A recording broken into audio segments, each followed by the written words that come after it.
Got it. Hello and welcome to the NZ Ahead podcast.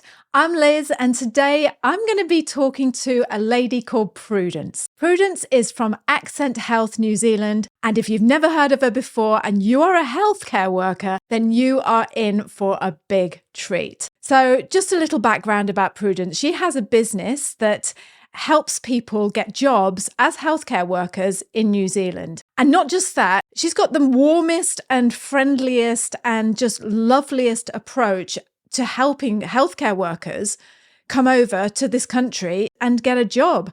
I mean, normally when you think of employment agencies, it's very cold and very, just like bum, bum, bum. But she's just like a mum. She's just the loveliest lady. You're going to find out when you hear about her in a minute. So yeah, just to give you a little backstory, we met Prudence when we asked her to be part of our private NZ Ahead community. Our community is made up of like-minded people like you who are determined to change their life and make the move to New Zealand.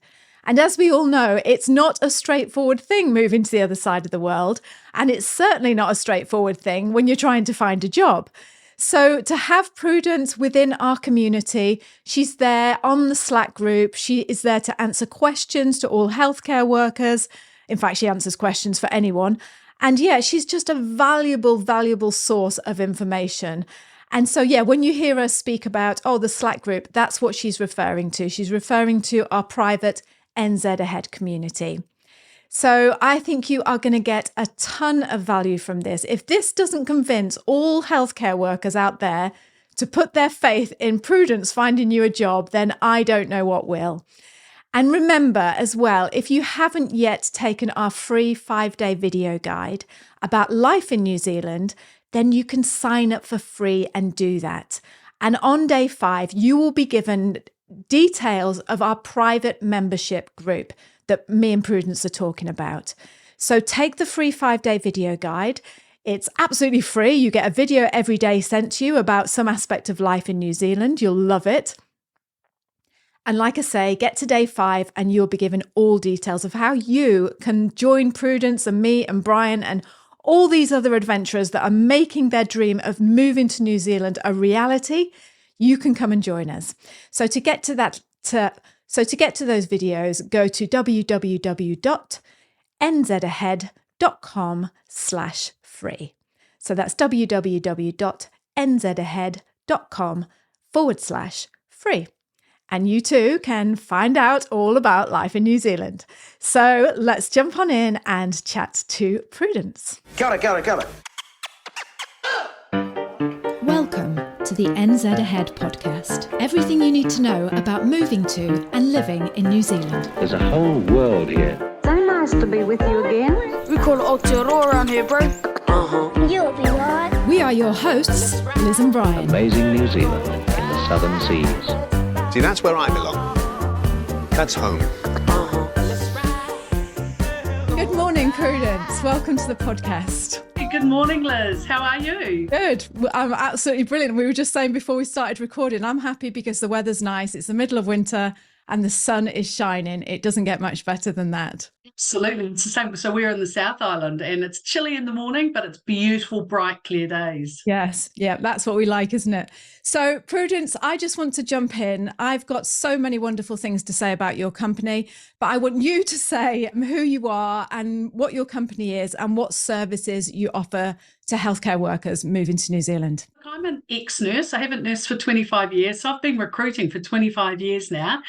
We've got a team of 6 of us. So we recruit all medical professionals across the whole spectrum: nurses, doctors, physios, OTs, midwives, pharmacists, sonographers, anaesthetic technicians or ODPs, pretty much everyone, a medical professional who wants to work in New Zealand. And it's our job to get them a job. We're free service and the hospital pays us when you start work. So it's fantastic. That is, and I'm so glad that you told me that, because one of my questions was, I felt really embarrassed about asking you this, but like, what is a healthcare worker? Because when I tend to think of healthcare workers, I can only ever think of like doctors and nurses and that's it. But like you just said, there's a list, isn't there? A mass of healthcare workers. Absolutely. And we've recently recruited a podiatrist and an optometrist.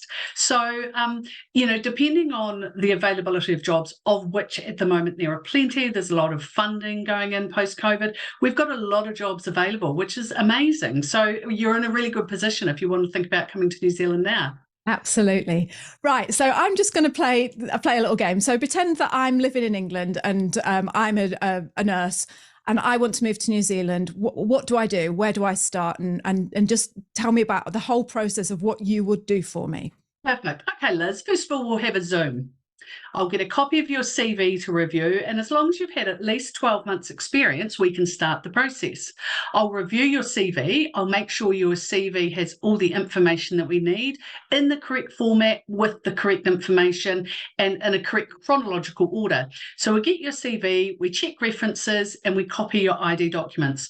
Once we get you what's called recruitment ready, we get you onto the registration process, and that takes 3 or 4 months. So we start you with the registration process, then we do the references, we've got your CV, we'll put it forward to an employer that's got a job in a location, and a specialty, and a time that suits you. So we'll say, hey, Liz, you're a theatre nurse. You want to work in the private sector because you get Christmas off, you get more relaxed hours. And for example, they're doing orthopedics or gynecology or an area that you want to really be in. So we have a chat to you. We take you through some interview practice and we say, hey, Liz, guess what? We've got an interview for you in Taranaki or Tauranga, and it's going to be on this date. So let's do some practice. We've got your references back, your registration's on the way, we've got your CV and your recruitment ready. You're ready to start work within 6 months. So we'd say, hey, Liz, have you sold your house? Have you got everything organised? You're ready to start within 6 months. Are you happy with this location? You can do a bit of Google Earthing, a bit of research, have a chat to people on the Slack group and say, hey, what do you think of this area? What's the cost of living? What about the schools? What about the local dog park? We want to help you find the place that's going to suit you. You have the interview, you get offered the job 3 days later, a week later it comes in writing, and then you start the visa process. And we work quite closely with NZ Shores. Remember, if you're moving to New Zealand and you're looking for an immigration advisor to help you with all the process, the company we recommend are NZ Shores. The guys over there are absolutely brilliant. Loads of members of our NZ Ahead private community use them and they have raved about them. And that's why we recommend them. The brilliant thing about NZ Shores is they offer a free assessment. So if you're wondering whether or not you're eligible to move to New Zealand, you go to their website, you fill out a form, and they will contact you and tell you whether or not it's worth moving forward and how they can help you. And that's absolutely free. The way you can get to that assessment form is by going to www.nzshores.com/Liz. So that's nzshores.com/Liz. Go over there, fill out the form, and you will be in such good hands with NZ Shores. You start the visa process, and we work quite closely with NZ Shores. So if you want someone to help you with the visa process, they'll take you through that step by step. Then you say, right, I'm going to arrive on the 1st of March. Super. We'll help you find some accommodation. We'll send you some groceries. We'll network you with other people that are in the local area, same sort of peers, and you can make your plans to come out to New Zealand. Sounds simple. That sounds... I'm not a nurse, but now I want to be a nurse because it's just like, I want to go through that. So all that is free. You offer all that for free. They don't have to pay for it. Absolutely. Yep. So the hospitals pay us to recruit you. Right. And I've been doing this for 25 years. I've had Accent for 18 years. Kristen's worked for me for 16 years. We've got Hayley, who's an ex-nurse, Hannah, who's ex-Air New Zealand staff, Mel, who does all our social media, and Dominic, who's a pharmacist. So we've got a team of 6 really cool people, and we help you choose the right location, the right job, and help you through the process to come to New Zealand. That is incredible. And I just want to say it as well from a personal note, because we've got lots of healthcare workers in our Slack group that have used you. And like you said, that every single one of them, when I talk to them, they say it was like having a friend on the ground. It was just literally like having a friend there, just help, like you say, just the whole interview process, the setting up where you're going to live and things like that. And it's just, It's an incredible service. What made you go into that? Why did you do that? So St Patrick's Day 96, I was working at Great Ormond Street in London, and I was working with another person who was working casually, and I said to her, I helped all my friends get jobs. She said, you should set up an agency. So I did. It was quite serendipitous. It's a lot of hard work, working with government organisations, understanding and getting through the immigration bureaucracy, the registration boards, but we've got such a great relationship with them. Our duration that we've been working with them has meant that we know the process really well, and we're there to help you when you need it. Some people, we just get their CV, arrange an interview, and they've got family or whānau in the location they're going to. Other people are by themselves. We'll pick them up from the airport. We'll help them find a flat. And really, we do what it takes. It's not just about getting them a job, because they have to have somewhere to live. They need a bank account, a tax number, a bike or a car. They need childcare. They need groceries. So we help out with all of that. And it's so fun. I love my job. Don't know if it's obvious. I was going to say, whenever I speak to you, you're always like this ball of energy, just like, yeah, you are. You always seem to be like loving your job. So, yeah. It drives my husband crazy because I do love it. And I'm lucky I get to travel all around the world. We've been to the UK and the US and Singapore this year, and we're going to the US in December. We're going to Hong Kong next month and Singapore again. So I get to meet people in person as well as on Zoom. So is that, you're just going around the world and like telling nurses and healthcare workers around the world about what services you offer and what New Zealand can offer them as a health. Absolutely. Yep. And, we talk about the shift patterns, the medication giving, the patient relationships, how the orientation and induction works, as well as all the paperwork, the preparation for registration. So there's quite a lot involved with the paperwork for registration. Oh, that's...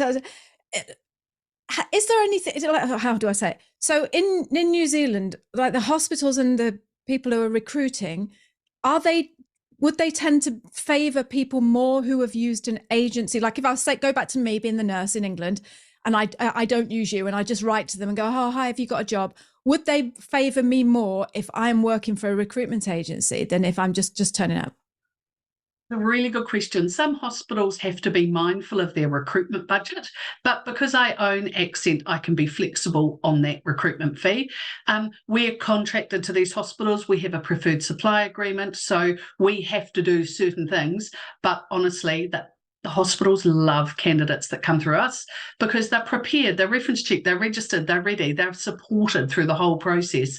Yes, it's a balance between them recruiting directly and recruiting through an agency, but we certainly make their job a lot easier for them, and there's less fallout. So we'll deal with people, and hey, they might change their minds, and that's okay. They get pregnant, they get married, they get divorced, they can't sell their house. There's a reason why they can't come to New Zealand, but we filter out those people genuinely well before they're ready to come to New Zealand. So we have more successful placements. So after COVID and things like that, the healthcare, it's well known that the healthcare is struggling at the moment, isn't it? Like to get there, like you can't get appointments and everywhere's full and things. Can you just speak to me about the healthcare system in New Zealand at the moment and your thoughts on it? Well, as a lot of people know, it's a socialised health system. It's a big melting pot. So 60% of our doctors and 30% of our nurses are trained offshore. So we've got a lot of international medical graduates, which is a good thing. It's under pressure as much as we need funding, we need staff. There's a global shortage of medical staff. So honestly, we're not immune to any of the challenges, and we're not going to be blindfolded and said it's perfect, because it's not. There are waiting lists. Emergency departments do have people waiting in the corridors, which is tough, but we're doing the best that we can. And a lot of the feedback I get from people who are working here is he tangata, he tangata, he tangata, which is Māori for the people. The people and the people. And it is so true. So often I hear people say, should I accept a ride from a stranger? Someone saw me in the car park with a flat tire. Should I accept a ride? Or someone offered to swap shifts because she knew that my kid was starting school. Is that okay? Or, I was short on groceries and I couldn't get to the shop and my credit card wasn't working. And, the grocery store said, come back when you can. Like the coolest stories of people. And real manakitanga, which is another Māori word. Manakitanga is love and spirit, and just to be really caring.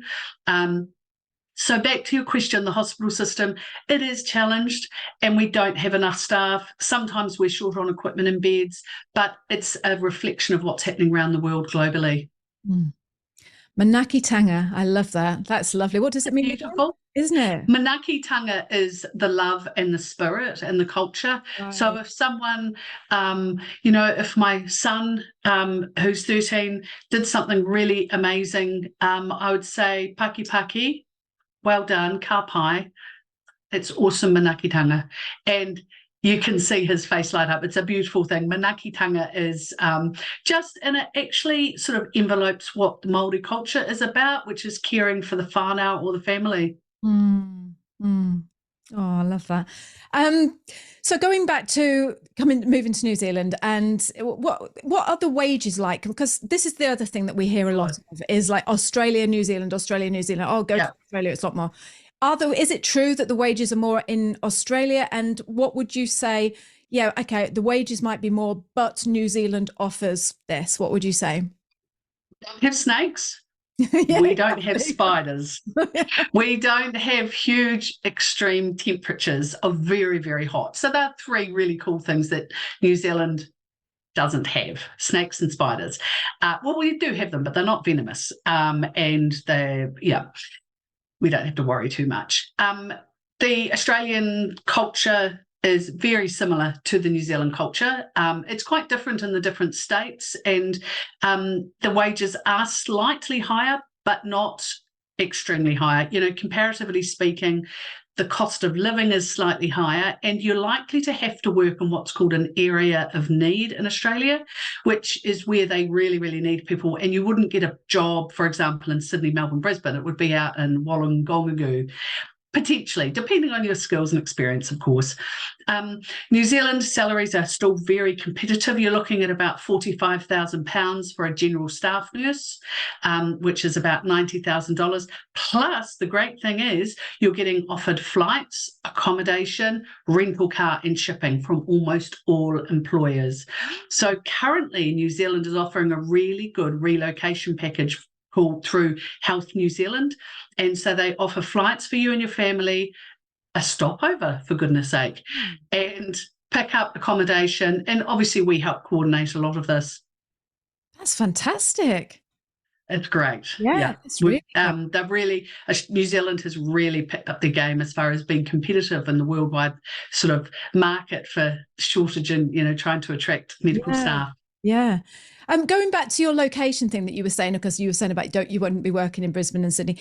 Is it more, does New Zealand have a shortage more in the rural communities, or is it like Auckland and Wellington that are struggling, and Christchurch, and where if you were needed most and you had to send them somewhere that was really, would it be the bigger places or would it be the smaller, out in the sticks places?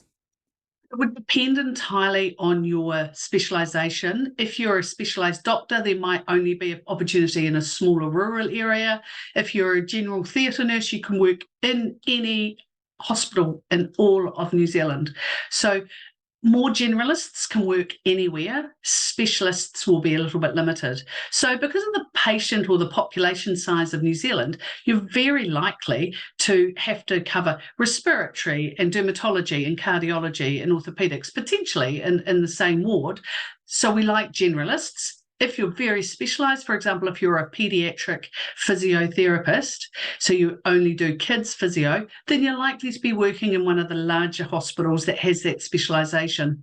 Right. And my other question as well, because I again, this comes up in the group a lot. So, I don't know if you know our story, but when we moved to New Zealand, Brian was offered this job as a plumber, and it was a really crappy job, and it was really hard. And our reasoning was always, look, do it, get our residency, and then we can move, we can go. Yes. does that apply to healthcare workers, or when you're in a hospital, are you expected to stay in that job, or can you just think, okay, well, I'll just move to Christchurch now, or how does that work? I very rarely have I seen nurses offered crappy jobs. I have seen some nurses who are very senior take quite a basic job to get into New Zealand and then go up the scale. So as a medical professional, you can actually pick and choose to work anywhere. Auckland, Wellington, Christchurch, Dunedin, or, Taranaki, Tauranga, Whangarei, all the smaller regions. So you're not going to be stuck. And if you do get to New Zealand and you get to work and you think, actually, this isn't the patient population I enjoy, these aren't the skills that I want to use, I really think I would like to move. Well, accents will help you move and make that move again. Fantastic. Where do most people, this is just a nosy question, but where do most people come from? From where around the world do you get the most people coming from healthcare workers? UK, US, Singapore, Netherlands, Canada. We have a handful from Australia. And yeah, probably US, UK would be the biggest areas, and South Africa as well. And which would you say out of all those people, out of all those countries, I don't want to say struggle because I don't want to, but which is hardest to adapt? Which is completely different to the where you come from? Yeah, I would say after doing this job for 25 years, the US. Really? The US? Yep. I thought you were going to say Netherlands or something. Yeah, no, the Netherlands they settle really nicely, actually. There's a long history between Dutch migrants. The US are used to a slightly different way of thinking, more litigious, more on guard, more sensitive in some ways. Having said that, it comes down to the individual family. People from Singapore often have helpers at home, so they're having to cook their own meals and do their own housework when they get here. That can be a challenge, and they often have been living with an extended family group in Singapore, so that's a challenge for them. But honestly, the people I deal with are so amazing because they want to come to New Zealand for a reason, and that reason is a better life. It's not about academia or finance or status, so why they come to New Zealand, it's usually for kids. And so we deal with the coolest people. We're so lucky. I always say, would I have them living next to me? And almost everybody, hand on heart, I'd say yes. Yeah. I'm so glad you said that, because I put a thing out on Slack last week and I said exactly the same thing. I said, I just feel like I'm surrounded by people that I think that, like the out of the boxes, just like adventurers, like go for it people, just these people that want to make something work, are willing to make it work. And if you come to New Zealand with that attitude, then you're going to win. It's just come with that attitude of like, I'm coming to make it work, not I'm coming to compare. That's the worst thing you can do, isn't it?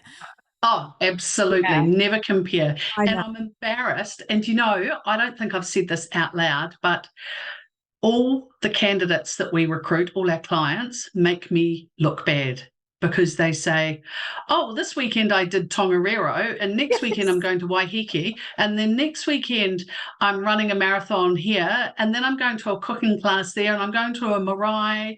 And I was like, what are you doing? Oh, well, actually, I'm probably working because I love my work so much.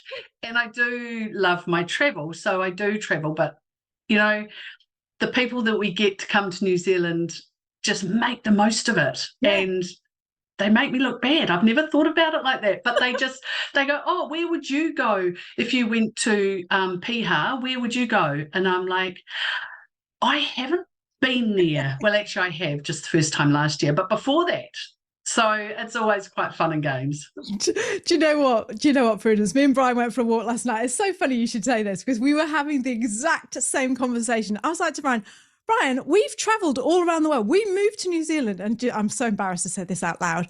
We haven't even climbed Mount Taranaki, and it's in our back garden. And You must. I know I must, but when am I going to get the chance? Like you, I've been to Stewart Island.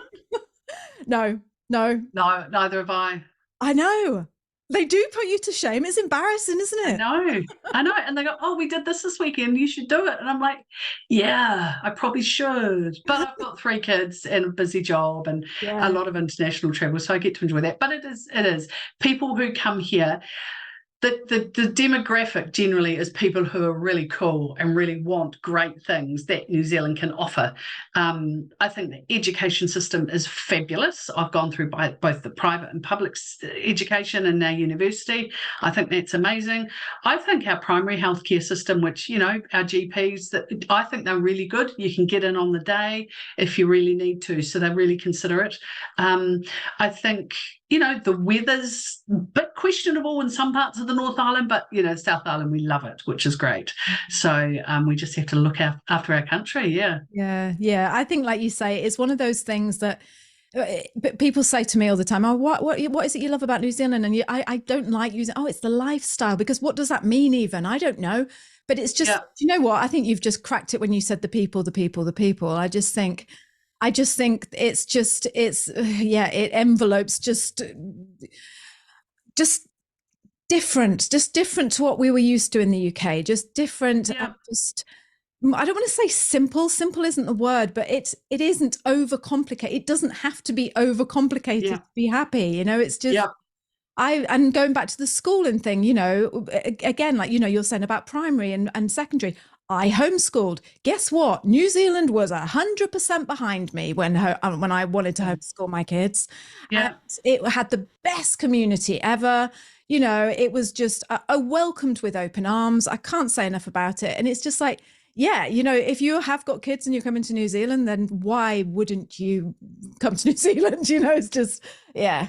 Yeah, absolutely. There's so many good things, and having been in the States recently, there's a lot of complication around ordering drinks at a restaurant, and there's the trust factor, and then there's the worry factor with violence. And sure, no country is immune to natural or human disasters, but I think we do pretty well. And again, the people, just, the smallest things. I start to stop and talk to people on the tube in London, and they think I'm a bit weird, but I still keep talking. Then they hear my accent and they're quite friendly. You just pass it on, don't you? I met a guy, I'll let you go in a minute because I'm sorry I'm rabbiting on, but I've met a guy down the cafe yesterday, and he was in his 70s, and he's just started a website called kindness, a Kiwi kind of kindness, or Kiwi kind of kindness. I'll get it right when I'm going to interview him. But he said, my main purpose in why I've built this website is to tell stories of like what we've come through in New Zealand and what we're doing. And I just thought that is it. Yeah, I do as well. It was just like, just keep it, pass it on, just pass it on, just keep it as it, and just to hear him saying these stories about his dad and everything in the 1940s and stuff, and it was just like, I love that too. It's just keeping it New Zealand, just keep it. Yeah. It's one thing we do when a doctor or nurse or a candidate arrives from overseas. We do a pay it forward. So the last person to arrive has to take the last person who's just arrived before that out for coffee, out for lunch, out to have a look at a car or something. And then when that person, they pay it forward to the next person, and they say, there's a physio that's just arrived. Hi, I'm a GP working here. Let me take you out for lunch, and then you can pay it forward. And it's worked brilliantly. We've got this lovely circle of people, and they send us photos. Or during a marathon down in Queenstown, the Dunedin crew. Amazing. We love that crowd. There's some really cool people we've recruited who pay it forward, and that's pretty special. And that's what it's all about. And do you know what, Prudence? I can't say enough about your services, your company, who you are as people. It's just, I can't think why you wouldn't use, I wouldn't imagine you'd even need to advertise, because it's like, why wouldn't you use Accent Health? But for the people that don't know about you, how can we get hold of you and reach out to you? Sure. So we're pretty active on social media, so Facebook, LinkedIn, etc., and Instagram. I'm getting my head around that. I'm a bit of a boomer, my boys say. But accent.net.nz, so that's our website, and you can contact us through that page. We're always happy for you to WhatsApp us. But if you go to accent.net.nz, you'll get all our details. As I said, we're a free service, and we love to help. And I work crazy hours, but also have crazy long lunches. Yes, yeah. Well, that's exactly what I'll flash it up on the screen. I'll get Brian to write it up. Awesome. But yeah, I can't recommend you guys highly enough. So thank you so much for joining me today. And Liz, get back out and climb that mountain now, Prudence. Yeah. So no mai, haere mai. Have a good afternoon. Yes, and to you too. Send me photos of Mount Taranaki, please. I will do, honest. Okay. Thank you. Bye, Prudence. Bye. Thank you so much for joining us on the podcast this week. We have loved having you here with us. If you loved this week's show, please share this with your friends. Send it to anybody you know that wants to think about moving to New Zealand, and get on over here yourself. And tell them how brilliant it is as well. And also, if you haven't signed up for our free 5-day video guide showing you what life is really like in New Zealand, then go over to the website and sign up. You are missing out. This is brilliant. Go over to www.nzahead/free and we will send you 5 days worth of videos about what life is like in New Zealand. You are going to love it. So one more time, that website that you need to sign up for the free 5-day guide is www.nzahead/free. So we're going to see you next week. Until then, have a great week and we'll speak to you soon. Bye. Bye. Say bye again. Bye. Bye.